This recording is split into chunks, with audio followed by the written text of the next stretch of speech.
Hello students, welcome back to my channel. In previous class we study about consumer equilibrium in one commodity case. In today's class we study about consumer equilibrium in case of two commodity. पहली चीज तो to commodity case क्या होता है. First commodity पहला जो case था उसमें हम किसी एक कमोडिटी की बात कर रहे थे, गुड एक्स की बात कर रहे थे, ठीक है. बट इसमें हम दो गुड्स की बात कर रहे हैं, हम दो गुड्स का कंजम्पशन कर रहे हैं और दो गुड्स के कंजम्पशन में हमारा इक्विलिब्रियम लेवल कब होगा, ठीक है. इसमें जो लॉ यूज होता है वो होता है law of equi marginal utility. क्या है ये law? A consumer gets maximum satisfaction when ratios of marginal utility of two commodities and their respective prices are equal and MU falls as consumption increases.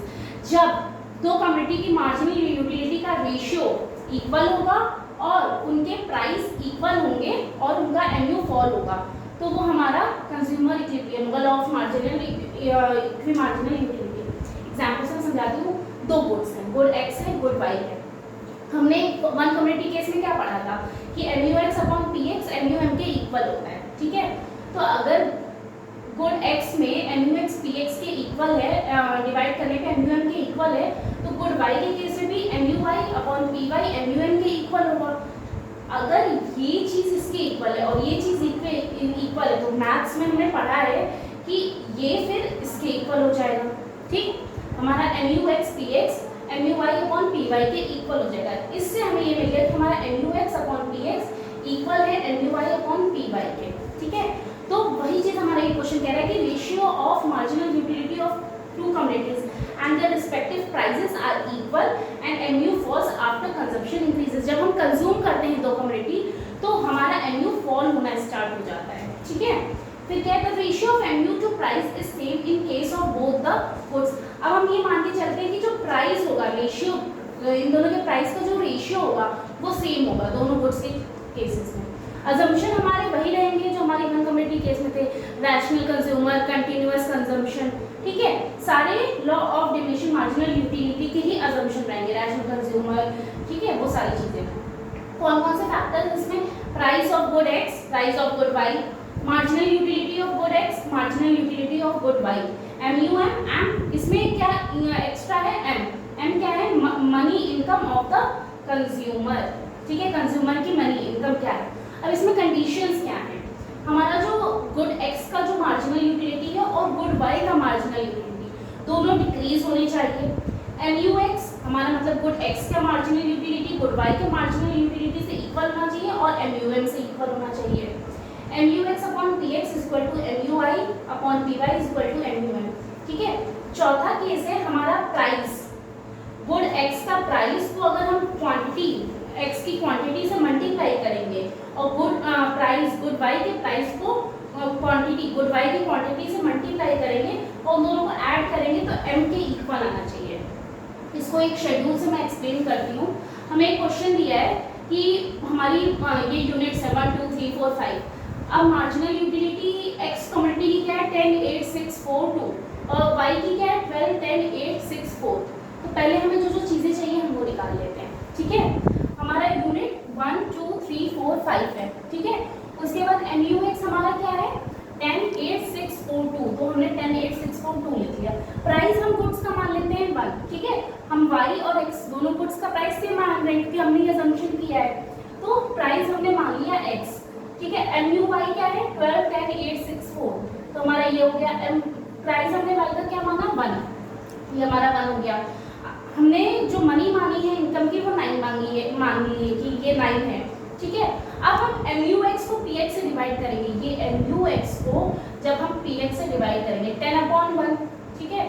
10 upon 1 करेंगे तो क्या आएगा 10 आएगा, ठीक है. तो इससे हमारा MUX अपॉन PX निकल गया 10 8 6 4 2, ठीक है. अब MUY अपॉन PY कैसे करेंगे 12 अपॉन 1 12 अपॉन 1, ठीक है. तो हमारा आ गया 12. इस तरह से 10 अपॉन 1 8 आ गया, ठीक है. फिर 8 अपॉन 1 8 आ गया. तो इस तरह से हमारा ये निकल आया. अब हमें कैसे पता चलेगा कि किस पॉइंट पे कंज्यूमर इक्विलिब्रियम पे है? तो हमारे ये चारों केस फुलफिल होने चाहिए कि MUX और MUY दोनों डिक्लाइन हो रहा है. हाँ, दोनों डिक्लाइन हो रहा है. इस केस में हमारा MUX देखो डिक्लाइन हो रहा है कि नहीं. 10 से 8 पे गया, 8 से 6 6 से 4 4 से 2. हमारा MUY भी डिक्लाइन होना चाहिए, MUY भी डिक्लाइन होना है। 12 से 10 पे गया, 10 से 8, 8 से 6, 6 से 4, ठीक है, दोनों डिक्लाइन हो रहे हैं। पहली जो कंडीशन है वो फुलफिल हो रही है। सेकेंड कंडीशन क्या है, MUX और MUY और MUM के इक्वल होना चाहिए। अब वो केस कैसा है, अब देखो ऐसी कौन सी जगह है जहाँ MUX और MUY इक्वल है। MUX 4 और MUY 4 ये दोनों इक्वल है, ठीक है। तो अगर हम करेंगे तो 4/4 1 के इक्वल आ रहा है और हमने MUM क्या माना है कि 1 है, प्राइस जो है हमारा MUM 1 मान लिया, तो 4/4 इज इक्वल्स टू 1, ठीक। अब इसके बाद हमारा नेक्स्ट केस क्या है कि हमारा MUX/PX is equal to MUY/PY is equal to MUM, ये हमारा है, ठीक है। अब वही तो हमने अभी फुलफिल किया कि 4/4 किया तो 1 आया। फोर्थ केस क्या है, PX multiply by QX plus PY multiply by QY is equal to M आना चाहिए, ठीक है। हम चाहें, देखियो यहाँ पे हमारा 4 और 4 ये दोनों केसेस जो हैं इसमें 4 पे हमारा प्राइस क्या है, प्राइस है हमारा 1, तो प्राइस हो गया 1। अब क्वांटिटी क्या है 4 पे, क्वांटिटी है 4, ठीक है, तो 1 × 4 गुड बाई इसका यहाँ 4, इसका प्राइस क्या है 1, क्वांटिटी क्या है 5, तो 1 × 4 प्लस 1 × 5, मनी कितनी थी हमारी 9 रुपीज 9 इज इक्वल टू 9। अब हम कर लेते हैं 4 + 5 इज इक्वल टू 9, तो चौथी कंडीशन भी फुलफिल हो रही है। अब ये कहने में हमें पता कैसे चलेगा, आप हर स्टेप्स पे करके देख लो, ठीक है। जैसे कि हम पहला ही केस ले लेते हैं, हमें ये इक्वेशन पूरी होनी चाहिए, इन दोनों को मल्टीप्लाई करके ऐड करके m के इक्वल आना चाहिए। हम पहला केस ले लेते हैं, ठीक है। हमारा प्राइस क्या है 1, हमारी क्वांटिटी क्या है 1, हमारा प्राइस भी 1, हमारी क्वांटिटी भी 1। अब y गुड्स की, अब यहाँ 12 था और ये दूसरा जो है प्राइस ऑफ y गुड इसका 1 और क्वांटिटी क्या है 2, ठीक है।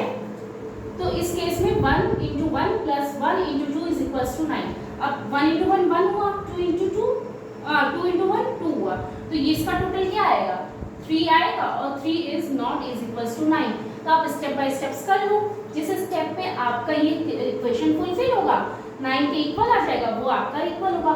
तो हमारा कब इक्वल आ रहा है, जब हमारा गुड x 4 पे है और गुड y 5th यूनिट पे है, तो हम इक्विलिब्रियम वाली कंडीशन पे हैं, ठीक है। अब ये क्या, इसमें केसेस क्या हैं, हमारा जब MUX/PX MUY/PY के इक्वल है तब consumer will be in position of equilibrium, consumer equilibrium पे क्योंकि उनका इक्वल हो गया लेवल ऑफ कंजम्पशन। लेकिन इन केस अगर MUX/PX ग्रेटर है MUY/PY से, इस केस में क्या होगा, जो कंज्यूमर है वो एक्स कम्युनिटी ज्यादा कंज्यूम करेगा, क्यों, ताकि उसका MUX मार्जिनल यूटिलिटी डिक्लाइन हो जाए और वो Y कम्युनिटी को लेस कंज्यूम करेगा ताकि उसकी जो मार्जिनल यूटिलिटी है वो इंक्रीज हो जाए। अगर X कम्युनिटी की मार्जिनल यूटिलिटी डिक्रीज होने लगेगी और Y कम्युनिटी की इंक्रीज होने लगेगी तो एक लेवल आएगा जब वो इक्वल हो जाएंगे, ठीक है। तो जब हमारे X कम्युनिटी की मार्जिनल यूटिलिटी अपॉन प्राइस ज्यादा होता है उस केस में कंज्यूमर क्या करता है, X कम्युनिटी की ज्यादा से ज्यादा यूनिट्स कंज्यूम करता है और Y कम्युनिटी की कंजम्पशन लेवल कम कर देता है ताकि इक्विलिब्रियम वाली पोजीशन पे पहुंचे। वो पोजीशन है MUX/PX is equal to MUY/PY। In case अगर Y कम्युनिटी की marginal utility divided by price of Y commodity ज्यादा है X के मुकाबले, उस केस में क्या होगा, consumer consume more of Y community, consumer Y commodity ज्यादा कंज्यूम करेगा ताकि मार्जिनल यूटिलिटी जो है Y की वो इंक्रीज हो जाए, सॉरी डिक्रीज हो जाए, ठीक है। ज्यादा से ज्यादा Y की कम्युनिटी को कंज्यूम करेगा ताकि जो मार्जिनल यूटिलिटी है Y कम्युनिटी की वो डिक्रीज होने लगे और X कम्युनिटी की कंजम्पशन लेवल जो है वो कम कर देगा, कम कंज्यूम करेगा ताकि जो X कम्युनिटी का कंजम्पशन है वो इंक्रीज हो जाए। तो ये X कम्युनिटी का कंजम्पशन मार्जिनल यूटिलिटी इंक्रीज होने लगेगी और Y की डिक्रीज होने लगेगी, तो फिर एक टाइम ऐसा आएगा जब उनको ये लेवल इक्विलिब्रियम का अचीव हो जाएगा। बेसिकली जहाँ पे गुड X की जो कम्युनिटी है गुड Y से इंटरसेक्ट कर रही है, इक्वल है, वो पॉइंट आपका है इक्विलिब्रियम का पॉइंट, ठीक है। इक्विलिब्रियम का पॉइंट जहाँ पे गुड X और गुड Y आपस में इक्वल है वो कम्युनिटी है इक्विलिब्रियम पॉइंट, ठीक है। I hope it is clear. Thank you class.